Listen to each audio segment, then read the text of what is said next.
Hi. Hello. Should we just wait for some people to join? Yes. Okay. Hello to the couple people that have joined. We're getting some people in. Exciting. I feel like everyone has a cold right now, and everyone is just me in my house. That's literally been me. Hello. Hi everyone. Where is everyone watching this from? That's a good question. You can type I'm it in the chat. I'm interested. I'm in Bristol. It'd be funny if there's anyone else who's watching this from Bristol right now. I'm in London. Do we have any Londoners? Hopefully still. Any Londoners? Hello. Okay, I think we can get started. Cool. So, hi everyone. My name's Scarlett. I'm also wearing Scarlett today. That wasn't planned, but I'm always on brand. Thank you so much for joining this Teach the Parent live stream. So Teach the Parent is a new campaign where you as young people can drive sustainable action. We're frustrated by the lack of climate action from our political leaders. So we're driving action ourselves by talking to our parents, carers, guardians, and any other adults that we care about or who care about us to join us. It's all about small chats having big influence. We're hosting monthly live streams on the themes you said were important, each with a different expert. And every month we'll be giving you easy to follow actions. So you can join our campaign on our website, which is teachtheparent.org, and I'll pin it in the chat. So today I'm joined by Dominique Palmer, who is an amazing youth climate activist, global speaker, writer, and a recent graduate of political science and international relations. Do you want to intro yourself a bit more? Well, thank you, Scarlett. Hello, everyone. The couple people more who've joined this live stream. I'm Dominique Palmer. I'm a climate justice activist, writer, organizer, and I am based here in the UK. I'm also of Jamaican and American heritage, and that has kind of formed the activism that I do today. And I wear a lot of different hats, focus on stopping new fossil fuel projects and also kind of demanding climate action in a transition to green energy, but also focus on fashion and using the power of music to engage, educate, and empower people as well. So I try to demand climate justice in basically as many spaces as I possibly can. Which is amazing. And because of all of that work, you spend a lot of time traveling to climate events and a lot of trains. So I think you're literally the perfect person to speak about our theme this month, which is travel. So travel. We all travel, obviously, whether that's to get to school or university or college, to see family, to do things for fun, to go to COP or another climate event. Yeah, what do you think the benefits of travel are, both outside of where you're from and outside of the UK too? So many benefits to traveling. Specific to the work that I do, I actually just got back from a climate justice storytelling lab that happened at The Hague, or in The Hague, and I took the Eurostar to Rotterdam. And it was really nice. I got to look out the window. I really enjoyed the views, and I'm also someone who loves cows, so a lot of cows that I got to see. But I also think one of the benefits of travel in the work that I do is that it means that so many different communities and so many different people can be involved and represented in different climate conversations. Because if we didn't have lots of different representation at things like COPs, the UN climate change conferences, then those voices just simply wouldn't be heard. And so it's a very nuanced conversation when it comes to travel, but it's actually really important to have all of these different voices represented in that space. And another benefit for me personally is also getting to see family.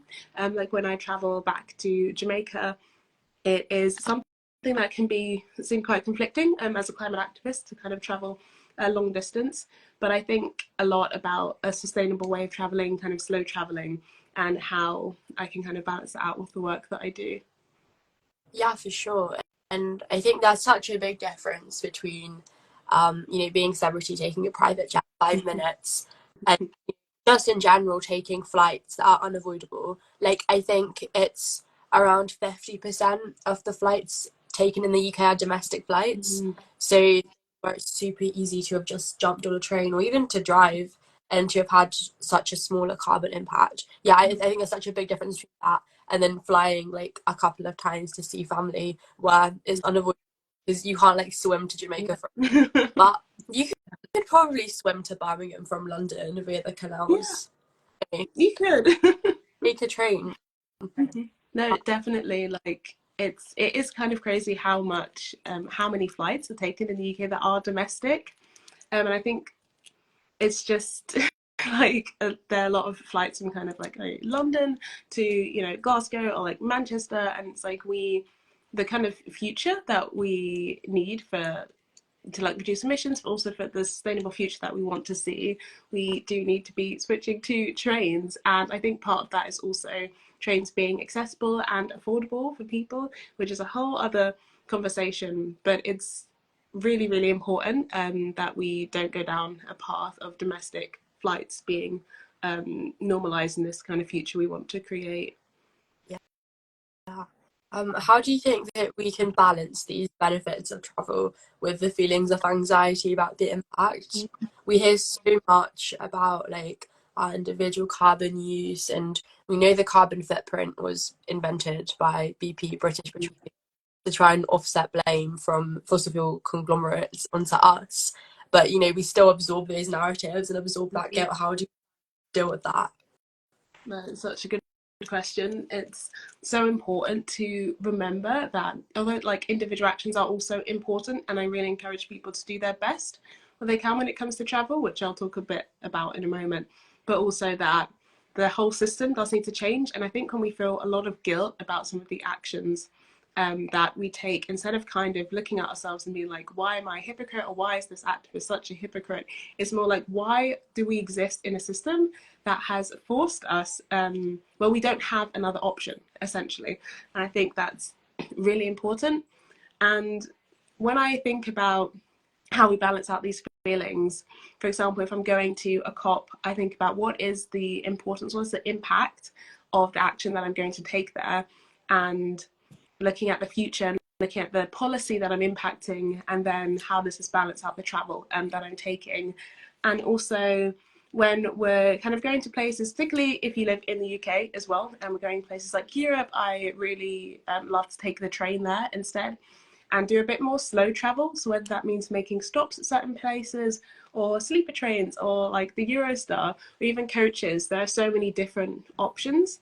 And if we kind of go to like long distance travel, about like kind of slow traveling and exploring more of the area and the culture, and maybe staying there a bit longer or going to different places in the area, there's so many different options that we can take for more sustainable travel, and kind of balancing that out. But it's so important that we try our best when it comes to individual actions, but we also remember that it is a bigger picture, and the collective action that we need to take is really where we should be putting a lot of our energy.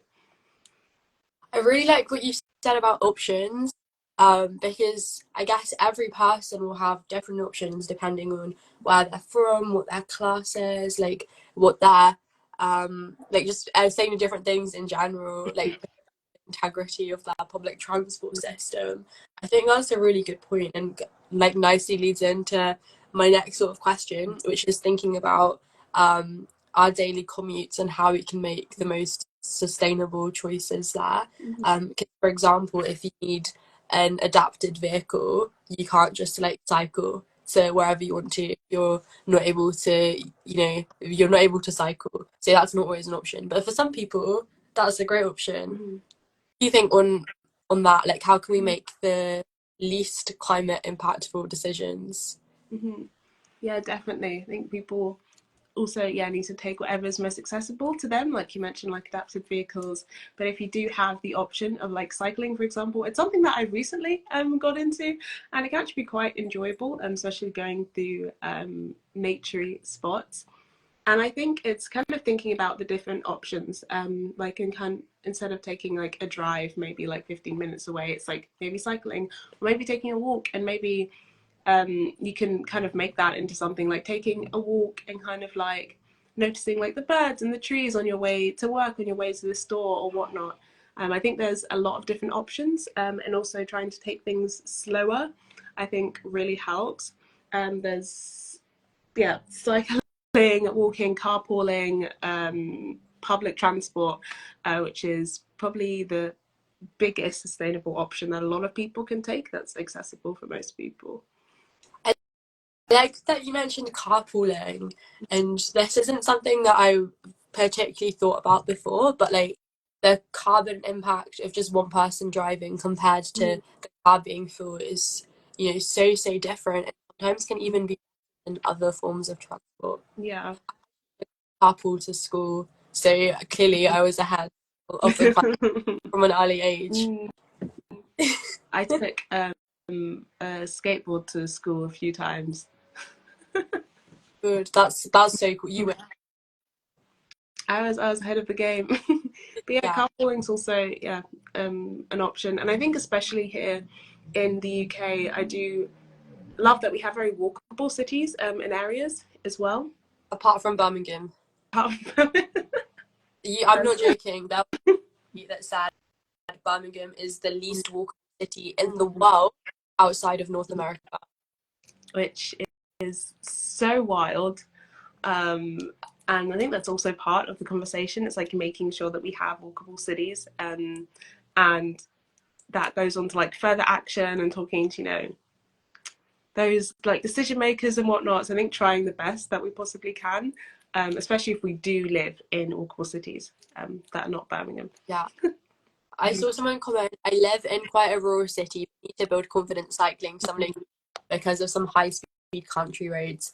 I think that's so fair. Like, that's only definitely can build up confidence cycling. But there's also a program called Bikeability. I don't know if you have that near you, but I did that when I was in school, and it was so good. They basically just, it was like driving lessons but for a bike. Like, you learn the rules of the road and all of those different things, what road signs mean, and get to practice a lot with instructors, and it's free. And I think if you have that near you, it'd be a really good thing to look into. Yeah, I do think you can build up. That's a really good point. You can build up a lot of confidence later on as well. When it comes to cycling, as I've done, because very recently I've started cycling again, and I just had friends just kind of teaching me and just kind of practicing in a very small circular area, and then kind of building up and going on cycle trails. And yeah, there are a lot of skills you can learn a lot later in life, as I've learned. But country roads are can be quite scary, so I do understand wanting to build confidence before going on them. Ooh, I didn't even think about e-bikes and e-scooters. Other options. I'm in London now, and here I always see like people with briefcases, and I think it's so, but it's also so good because they're better for the climate. I see them a lot now. A lot of e-scooters, but also a lot of e-bikes. If you're someone who doesn't want to quite buy a bike yet, but you're interested in cycling a lot more, or even in e-bikes, you can also rent a lot of bikes at different places and different stations. Like in Bristol, for example, at Temple Meads, there's like bikes you can rent kind of in the car park. So there are a lot of different options that you don't have to kind of fully go out and buy something. You can also rent one. Yeah, and there's loads of bike subscription schemes too, where like if you're growing still, say until like your early 20s, but I guess after that point you don't grow that much. I don't know. There's different bike subscription schemes where you can get like a bike, and then when you grow out of it, swap it for a bigger one, and someone else gets your bike, or just general like kind of circular bike schemes like that, which I think are cool. And we will add to our website, which is pinned, so check out teachtheparents.org. Yeah, I would say like personally in my day-to-day travel, I use mostly public transport, sometimes drive, but I want to cycle more, like lots of people in the comments here. So I think that's going to take away from this already. We're only Definitely more cycling. I'll consider it more like my daily commute, especially in the work that I do and traveling to a lot of climate events, usually the train and the bus or walking to the station, but cycling is also a nice option as well. And also getting, yeah, like I said before, to see your city, see the nature around you, and it can be a nicer journey as well. Okay, now what about longer distances? So whether that's in the UK or outside of the UK, how do we get these trips as sustainable as possible? Mm. So like we mentioned, considering all of the different options that there are, and I think when it comes to sustainable travel, whether that's taking like a sleeper train, or maybe you're going a longer distance and you're taking just a regular train during the day or the Eurostar or whatnot, it's not more affordable to also kind of plan these things out, like them like quite far in advance. Um, and also when it comes to longer travel, in that kind of spirit of teaching the parent. Um, Kind of talking, like if you're going on a holiday but your kind of parents are organizing it, kind of talking to them about the benefit of maybe flying somewhere, um, as opposed to kind of taking a train, because you can also take a train or like take like carpool like all together, I guess, if you're going a family holiday in the car kind of like onto a ferry. And I think if you're kind of struggling with talking to your parents about this, talking to other people about different forms of transport, I think also bringing up the benefits of it, the kind of like the views and the sights you see along the way, as well as the climate impacts and just how important that is to you. I find, especially if you're talking to loved ones, that there's always somewhere you can meet people at. And it also helps everyone to kind of see the bigger picture as well of why things like public transport is so important and why this climate action or climate policy that we need is so important. But just kind of starting at that level of here's something that we can do. I think that's one of the really great things about these smaller actions, is that it is a simple step that people can take, and therefore feeding into like a lot of different actions that are happening, and that also then influences all of us to take bigger like collective actions as well, and also prepares us for this kind of sustainable future that we see ahead, as we'll have to kind of change how we travel as we do now. I think a really big advantage of flight-free travel is there's no liquid restrictions, and for those like me, that is such the amount of times, I've been scared I'm gonna get all of my like expensive makeup chucked away. Never happens on a train. The Eurostar, liquids as you want.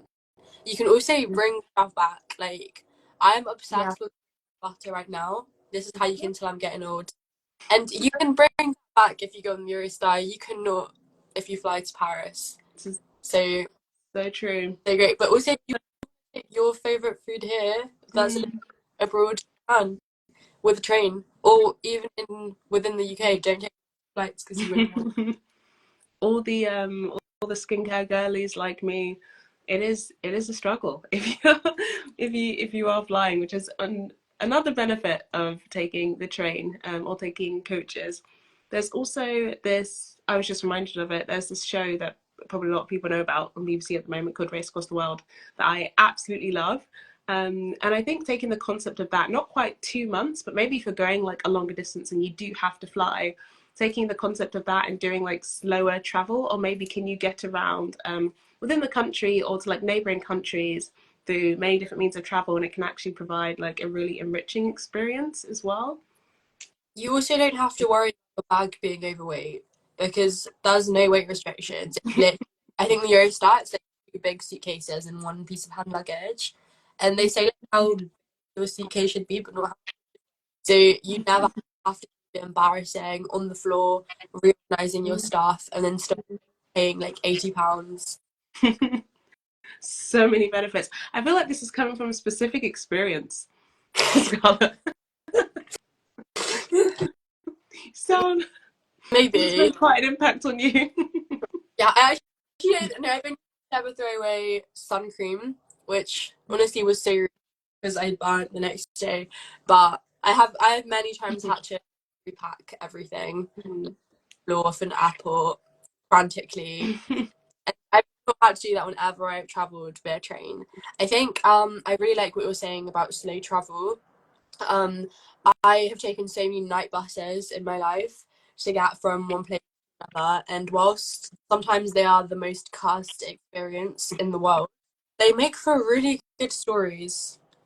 And sometimes that can, like, I went on a night bus in Ecuador and there was literally a rock slide, but the bus was so comfortable I slept through it. I didn't even know, I thought we were on the moon because there were rocks everywhere. And I only woke up because I was woken up, like, and we were fine, literally, like, it's just so cool. Like, so often there's places that you can only get to with a bus or with a coach or boat, actually. So Yeah. the adventure of all of it, and that just kind of reminds me, it's not directly linked to that point, but there's also, so for a lot of people like going like walks in nature and whatnot, especially to like national trust sites, one of the things is the struggle to get there kind of without a car. But there are some really great places that you can go to, even just accessible by bus, and it's like a slightly longer journey, and it may be an adventure, it may not, it may maybe not long enough of a journey to be an adventure, but I think there's this automatic assumption that you can only get to certain places by car, which is true in some parts of the UK, but also you would be surprised You also at save how so, accessible some places can be. you save so much money, whether that's you're saving a night's of accommodation, like bus, or in general, buses are always cheaper than trains, petrol, or flights. Exactly. A lot cheaper. And I think kind of the, just following on from it being cheaper and more affordable, I think, you know, looking at the future of like sustainable, accessible transport, could also be, you know, there's campaigns around making sure that the prices stay affordable, especially when it comes to trains across the country, so that the option of even looking at a flight from like London to Manchester or something is like not even an option. But apart from that, if you are looking for options, there are coaches that are also really great. Yeah. As someone said, I love the Sherpa bus services around Snowdonia and the lakes. They take you right to the start of a hike. Ooh, I love that. I've never taken that before. That's so good. I personally am like a flex bus warrior. The amount of I've taken in my life, economical. I love that. Sometimes you need to do something, and coaches always fill the floor. Like, not only will it be better, but you will probably have a good story out of it. And if you don't, you'll have just saved on a whole night's of accommodation or like money compared to a train or a plane. So it's literally a win-win. And I think other ways of maybe doing travel in a more sustainable way, like for example doing homestays, I think is quite nice. And like actually making sure that if you travel abroad, or even actually in this country too, that you're supporting local people, local businesses, not just corporations, because those local businesses, you know, actually need the money from the tourism, and they will be a lot more sustainable than a massive conglomerate could ever be. Definitely, like, yeah, looking at homestays, I think is, yeah, it's a really great one that you mentioned. Because not only do you get to kind of experience the culture, especially if you're going somewhere different, experience the culture more, and talk to more people and be more immersed in things, and also support local businesses, but also it means you're not kind of supporting a massive hotel chain or whatnot. And it's definitely an option. And I think that's also why slow travel is such a good option for traveling abroad, because there's so many different ways you can kind of do that in.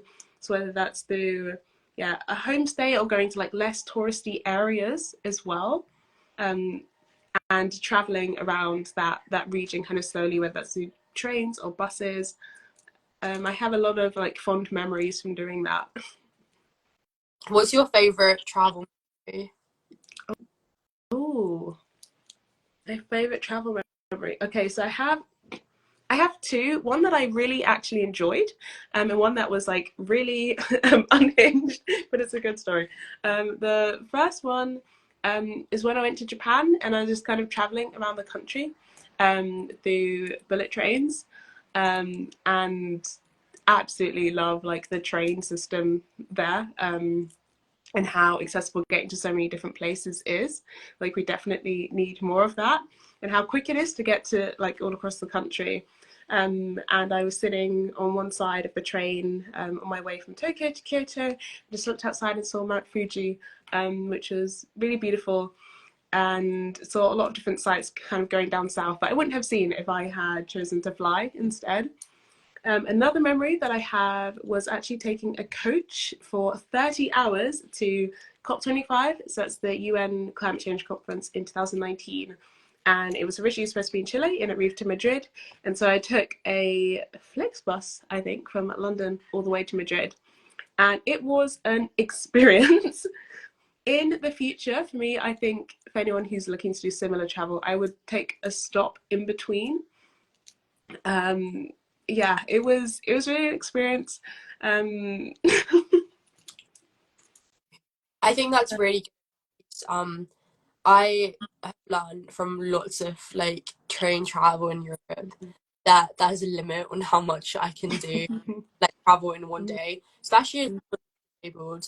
Like, I guess the good thing about a plane actually that isn't really something you can do on a plane is you can walk around. Yeah. Like when it starts getting too much, when you start harassing whoever you're traveling with a bit too much, you can go find the train shop and you're gonna buy something, like spend £4 on a but I think stops are honestly such a way of doing it.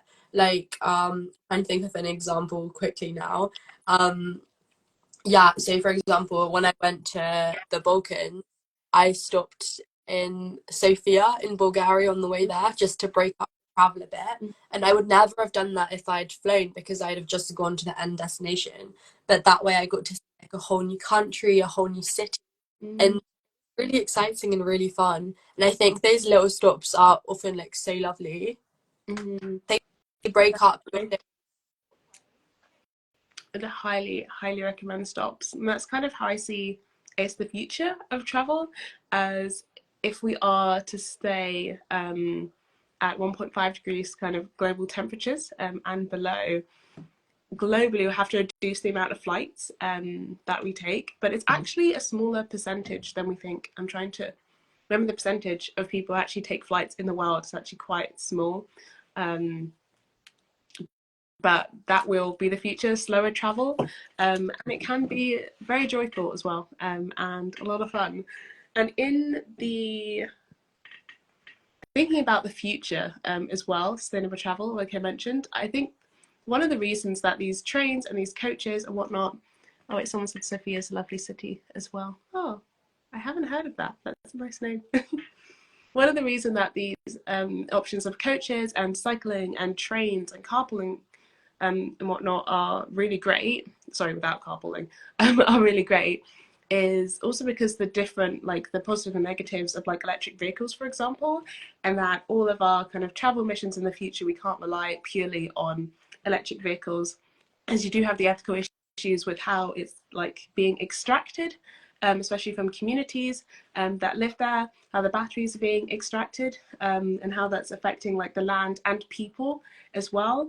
And it's really difficult, especially because in kind of the north, those materials and batteries and whatnot are being extracted for electric vehicles in the north for a climate crisis that is mainly the responsibility of the north, but it's being extracted in the south. So I think there's like a really big issue there. And I think whenever I'm kind of asked about the question about how can electric vehicles ever be sustainable or ethical, I think one of the, I'm not an expert on that, but one of the things that I love to focus on is the public transport side of things, and having areas that are really well connected and that everyone can access. So public transport is something that everyone can take, and also very accessible as well. I think we spoke about this before, Scarlett, in that sometimes, unfortunately, like train stations and whatnot, lifts will just kind of stop working. And there won't always be kind of staff there to help out. And I think in the future, making sure that that is accessible is really, really important for slow travel and sustainable travel. Yeah, went on kind of a rant there. No, it's a great. I think we're definitely going to go into that in a few. I just, after you talked about statistics, I think there's one that's like 1% of flyers in the UK are responsible for 70% of flights. I can't remember what year that's from, but it was true. And I just tried to Google some more stats, and just one return flight from London to Rome produces more carbon than people in most parts of Africa do in a whole entire, which this is the map. Hopefully then all of these people do 1 year, and that's only like, I've never done that flight, but I wouldn't say it's more than 2 hours. It's probably more closer to an hour and a half. Yeah. Rome isn't that far. I have taken the train to Rome before. Which honestly, it's a great journey. Like, I think that with train travel as well, you end up going to places that you've kind of never heard of, just because you need, and they end up being like your most fun things ever. Like, I did another example as I had to stop in Skopje in North Macedonia, on my way to Bosnia and Herzegovina, and I actually loved it. I met someone I'm still friends with now 2 years later. Like, so lovely, and I would never have gone there alone, because I think they do have an airport there, or maybe I don't even know if they do actually. Like, Rome. if they do, it's going to be a tiny one that doesn't fly. But yeah, just yeah, no, that's such a good point. Like, so many flights that are taken each year at such short distances, and I think that's a place where we can really, really make an impact. And yeah, taking the train, like you said, having stops. I really love like traveling with friends and stopping off at places that we might not have done if we'd flown, which is a really fun experience as well.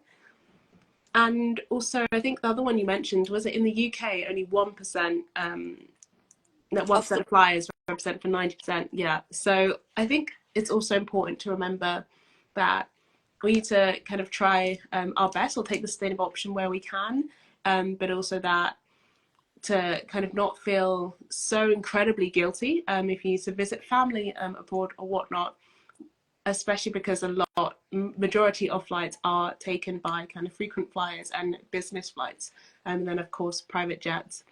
But there's a lot that we can do to close the gap when it comes to the how many flights are taken for just very, very short distances, even in the UK or from the UK to Europe. How do you think we can convince our parents to try and take? I can tell you how I did personally, and I'd love to hear how you did, because I think you've got better examples. So, I've got loads of family in the Netherlands, and I go and visit them quite regularly. But my parents wanted to fly, and I was like, no, climate change, we don't do that. So I basically made like a PowerPoint with all the options we had and presented it to them. So we had taking the Eurostar, which with how many people are in my family, 6, 7 people, was way too expensive. The Eurostar is a really annoying one, because if you get a ticket during one of their very frequent sales, it's probably cheaper than it is to go from London to Birmingham return, all the way to London. But if you don't book within a sale window, it's like £300. Yeah, that was an option. Another option was to drive. Then a third option was to like take the train to Dover, and then take the ferry, and then take the trains. And we sat on the driving one, but because there was like 5, 6 of us, it worked out to be cheaper by a lot. It was only £200 for everybody, which is so good. Pounds each. That's really good. And I got to overpack and buy lots of Dutch biscuits to take back with me. It was a lot of effort in making a PowerPoint, but honestly, I think it was so good to stop off on the way in France, like so much lovelier, I think. It is a lot lovelier. I love the PowerPoint idea. You're like truly ahead of the game when you did that. I did not have a PowerPoint, but one of the ways I kind of convinced my family to take kind of slower travel, especially in an example going from London to Glasgow, as like yeah, the train, a lot of people think the train is a lot longer, so I probably thought the train was a lot longer, and it might just be easier to take a flight. But I think one thing that's actually influenced that, and if you're also someone who wants to influence your parents about this, influence your family, your loved ones, is first of all talking like we have about the benefits of actually slow travel and how nice it can be and how much less stressful it actually is in taking the train. A lot less stressful. And just in climate in general, it's been kind of meeting people where they're at. So we all have something that we all love on this earth, and if we kind of connect with that, we can then use that as like a starting point to go off. And for parents, a lot of the time, thing that they love is their children. So talking about how important it is for you and your future. And I think also one thing that's really shifted the narrative when it comes to the climate crisis, from talking just about statistics and data to what we're talking about now, and the importance they actually need to take is this emotive narrative as well. You're like, actually, this is really important to me, because I feel really concerned about the crisis, and just in general, young people saying how they feel in that way, or they feel anxious about it, is actually something that's really moved the conversation along a lot. So I think also that's important in kind of saying how you really feel. And I think in the actions that I've taken, so when I've been taking like the train to places in Europe and doing slower travel rather than flying and being like vocal about it, it's actually very slowly changed opinions. So now my dad sends me a lot of articles like on the climate and travel, which is really, really nice to see, and kind of comments on it and talks to me about it when before we didn't really talk about that much. And it's just like a small example of how you can really talk to people around you. About how you can kind of change things starting at home, and the actions that you take, and what importance this has in like the bigger picture. The stress point is a really good one. Like, there's always another train. There's not always another plane. It takes a lot more for a train to be cancelled than it does for a plane to be cancelled. And there's so many times I've missed trains and I've just gone up to them, cried, and got a ticket for the next train without having to pay. And sometimes I haven't needed to cry. Like, often train staff are really nice and understanding. So yeah. It's true. I recommend. I love it. As a neurodivergent person as well, like I find trains a lot less stressful than airports, planes, or anything. And also, if you are someone who also uses like the sunflower lanyard, I didn't realize just how much kind of like assistance or help you can get if you really need it, especially when you're traveling by trains. Even in the Eurostar, I was able to kind of go through a different line as well, when it comes to like security, when it comes to getting in, or kind of passport checks and all these different things. So if you are someone who also uses the sunflower lanyard, which is for hidden disabilities, definitely check that out.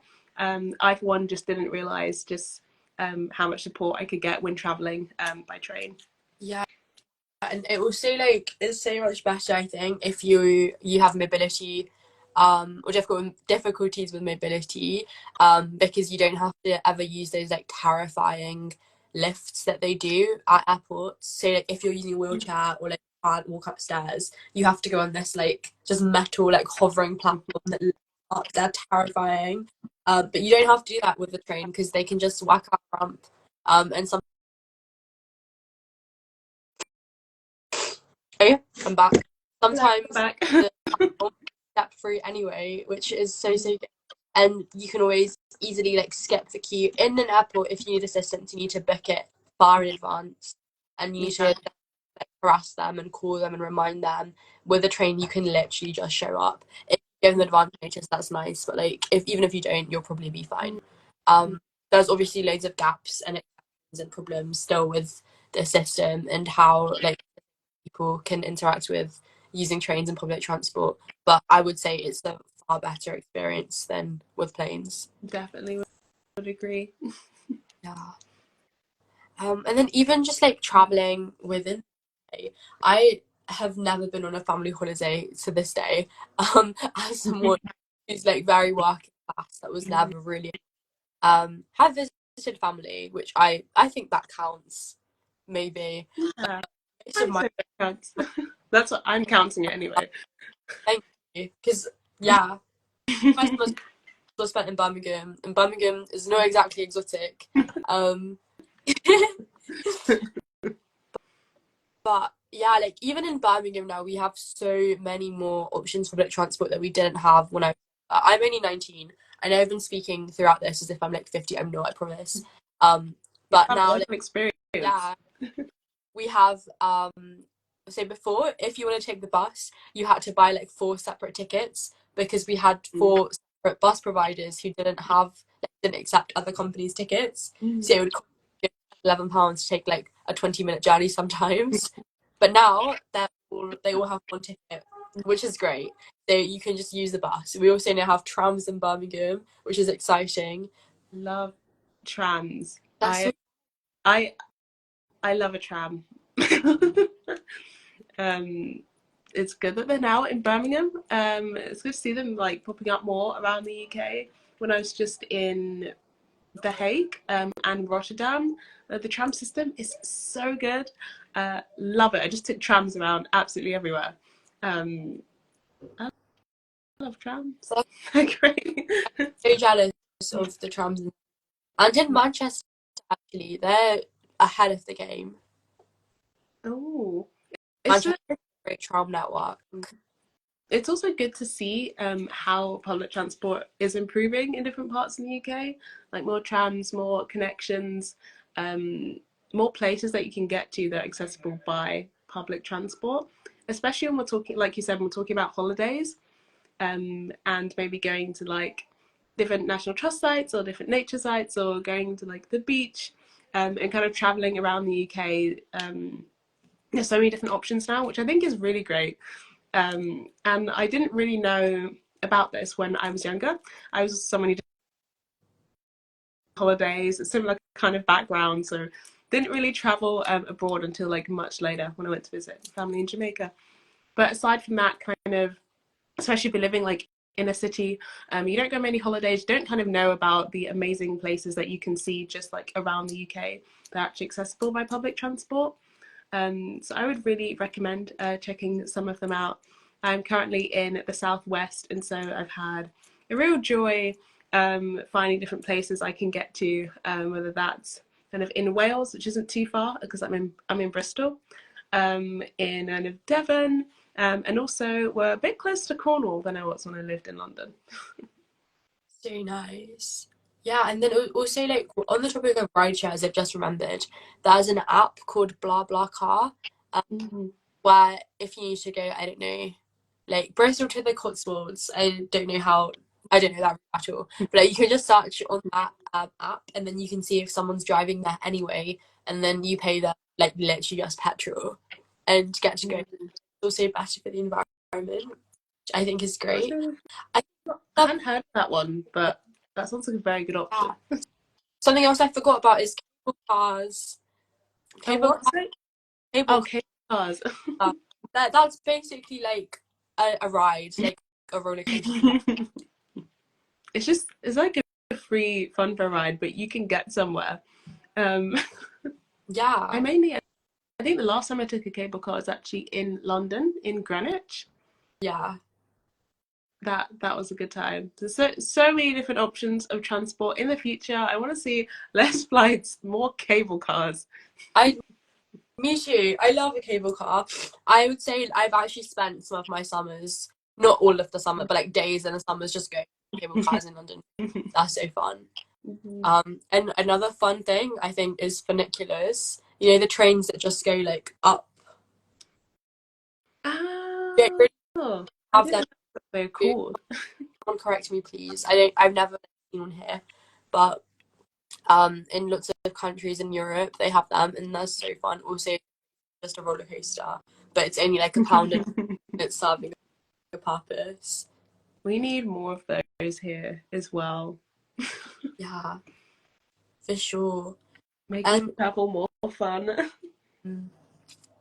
yeah, and then even just on the trains, if you don't already have a rail card is such a good investment.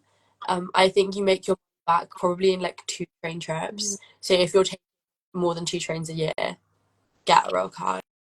Yeah, would highly recommend that for affordable transport. Yeah, if you're taking a lot of trains, definitely get a rail card. And also, yeah, like we mentioned, booking things in advance is a great way to make things a lot more affordable. And it's also, I just find it quite exciting to take different like modes of transport and figure out how I can get somewhere, particularly if it's from like the UK to Europe, through like interrailing or coaching or stopping here or stopping there. It's a lot of fun to figure out all these different things. They usually don't include a lot of cable cars, but they can. Who knows? Yeah. No, sometimes I plan my life around cable cars, honestly. So fun. We love. Public transport is the future. You also get like bus passes, which are really good. So when I was in school, I was on free school meals. So I got given like a free bus pass so I could get to school. If you're also in the session and don't know that that's something available to you, I only left school 2 years ago, so I doubt that it's changed too much. Definitely speak to your school about that, or even your local council. But in general, even if you can't like don't qualify for the free bus pass, if you get a student bus pass, it's so much cheaper than if you're just like tapping in and out every single day. And you can also put your rail card on your Oyster if you're in London, which means that all your public transport is 30% less. And I think it's the same for other like different types of travel cards across the UK. So very much recommend those. Definitely. Also, when I was younger, in London, we had the Zip card. I don't even know if that's still around, but that was, oh, it is great. Yeah, free bus travel. And also, like you said, kind of speaking to your local council as well. Like if you're in a place where you recognize that maybe transport in your area could be more affordable, because public transport is truly the future of sustainable travel. Talking to people around you and your parents and convincing other people to take these options, but also like your local council or maybe just like the kind of local travel providers and options, I think is really great, because I think public transport being more affordable makes people take them more. And that just also reminded me that here in Bristol, I just noticed you can get free bus travel on certain buses in your birthday month, so definitely check that out. Oh, wow. And I know that if you're a student at the University of Bristol, maybe at WP as well, you get free bus travel, your accommodation. Yeah, students definitely take full advantage of all the student discounts and everything that there is. There are also a few campaigns based off what you have in, or we have in London, asking for free public transport for under 18s, which you guys should definitely get involved in if it interests you. We've only minutes left. So sad. Time flies when But yeah, just before we move on, definitely recommend supporting that. And yeah, I would love to see more campaigns as well, kind of across the UK, for free bus travel for under 18s. And then also, I think in the future, if I kind of imagine or visualize the green and just world I'd love to see, would be free bus travel for everyone. I think us in the world that we're existing in now, having affordable travel is like a right. Like it just makes complete sense, and it's something that we definitely need more of. that's a great segue into my next question, which is what do you imagine for the future of our transport system? Yeah, it's a great segue. I think following from what I said earlier about the kind of ethical considerations around EVs, and this like transition, it's so important that we look at like the ethical and just pathway to the future that we're going to have.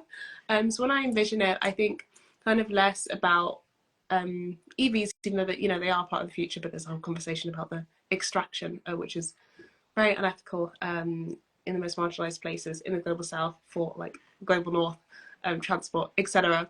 The one thing that I imagine a lot is public transport being like the norm to take. Like it's so like affordable, accessible, it's so well connected that everyone takes them, and it's also not like a symbolism of class or anything. It's literally just something that everyone takes, because it's better for the planet. It's more sustainable, and also it's a great way to travel around. So taking trains long distances, and on holidays and whatnot being the norm, and also more kind of holidays in the countries where we are, and exploring around kind of being the norm. I would also, love to see, more well-connected train lines, and bus services, and more trams as well, cable cars. When I think of the future visually, I think of all these different types of public transport that you can take absolutely everywhere, and that is affordable for everyone as well. I completely agree with you. I think we need free public transport. I think Luxembourg have already done this, and I think they're a great example. Every form of public transport in Luxembourg is free. They've seen that it's drastically reduced their carbon levels, drastically increased the amount of people using public transport. I would say it's probably also increased tourism there too. That's probably the only reason I went to Luxembourg, because I wanted to see what a free green public transport system, and otherwise I would never have gone, and I'm sure other people have. And we've also seen Germany, for example, in 2022 had something called the €9 ticket, where you could use all public transport unlimited for just €9 for 3 months. And because it reduced their carbon levels so drastically, they now have, I can't remember if it's €30 or €50, but it's still very, very cheap for unlimited transport in a including trains. So going from like Berlin to Hamburg, or like Hamburg to Munich, that's like 6 hours or 5 hours, or included in that price. So it shows that it's possible. You know, if those countries can do it, we can too, and hopefully we will be doing soon. Definitely. And I like what you said about public transport not being like a class signifier, but just being something that everyone does. I think that, you know, the issue of the super rich and their transport methods, we touched on this a little bit, but I think it's such a big one. Definitely. Just quickly touching on what you said about making transport so affordable, I think that also it gives us a lot of hope for the future we're looking at, because it shows that it is possible. It is actually possible for us to reduce emissions and have accessible and affordable public transport. And also what you mentioned, yes, definitely on kind of like the super rich forms of transport, I think, and public transport not being a class signifier, I think it's also really important to have this whole kind of cultural mind shift around this as well. I mean, even when we look at, okay, what shows the typical like capitalist standard of like success, it's like jumping on these private jets, jumping on planes all the time. Even within songs and music, kind of, you know, sitting in the cockpit with the pilot, or like jumping from plane to plane, or being on your jet, like all of these things are so entrenched into our culture of like, this is what success looks like, this is what kind of luxury looks like, and we need to completely reshift that for the future. And I think even starting now, in more of us changing the way we travel is really important as well, and talking about that with our friends, our family, our parents, with everyone, can also really help change that culture, as we have to have a different approach to kind of live in harmony with our world. I love that response. You're honestly like such an expert in this. It's so easy, like in awe, always of Rosie's. I am in awe of you and all your experience. You genuinely sometimes talk like you're 50 years old. It's very impressive. I love it. Okay, we've only got a couple of minutes left. Maybe do you have any closing thoughts before I move on to our actions?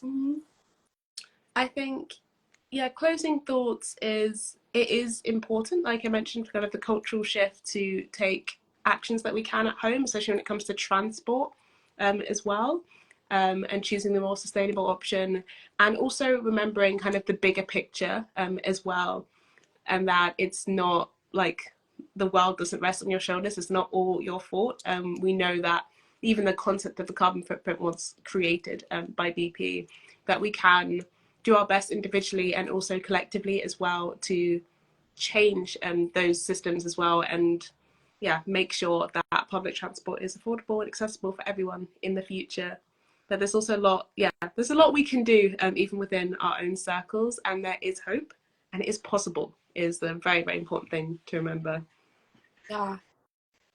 Just to add to that, you know, your parents, carers, guardians, adults in your life, like teachers as well. The amount of teachers I convinced to do things whilst I was at school, whether that was vote for a particular party in an election or to like give up single-use plastic using single-use plastic every single day. You know, any adult in your life you care about will probably care about you too, and they'll listen to you if something's important to you, and if this is important, which I hope after this hour, like definitely go and speak to them and see what you guys can do to reach compromise or maybe completely follow that you want to travel more sustainably. So we've got 3 actions this month and maybe a bonus one. So firstly, we have talk. So talk to your parents, guardians, carers, adults, or your children, if you are a parent watching this, about the impact of your travel and how it makes you feel. I think that's a big one. You know, travel can be such a good, fun, enriching thing. We love, and sometimes really long and boring. So we can do both of these things. Picture what sustainable and accessible transport could look like. You can look at other countries for this. So the free public transport in Luxembourg, or like the super accessible public transport in Barcelona. Google different types of transport that exist, or come up with completely your own ones. Yeah. I would like to see slides in public transport.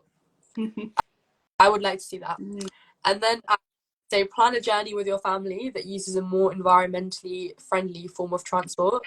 So guys all take the train instead of taking the car, or maybe instead of just 2 of you taking the car, you invite your friends or your neighbors to come with you and carpool. Share this live with your friends and get them to join us at teachtheparent.org. It's in the chat. And a bonus ask your favorite celebrity to give up their private jet. I think that would be great. And comment with a train emoji if you're going to be doing these actions this month, and pledge to do so on our Teach the Parent website. Finally, please don't forget to sign up to Teach the Parent for access to resources and to hear about our next live stream in June on voting.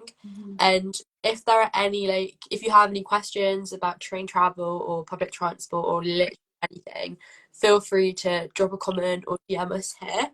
I'd be all of us would be so happy to reply. Especially if you want to ask about train routes, because that is something I love. Thank you so much for joining me, Dominique, and thank you everyone for joining. Thank you, everyone. Yes, remember the power that your words have, especially on your loved ones and your parents and your guardians, or your children, if you are a parent yourself. All the love that you have for each other is such an amazing starting point to talk about why this stuff is so important to you. Amazing. Okay. Bye. Bye, everyone. Thank you for joining. Bye.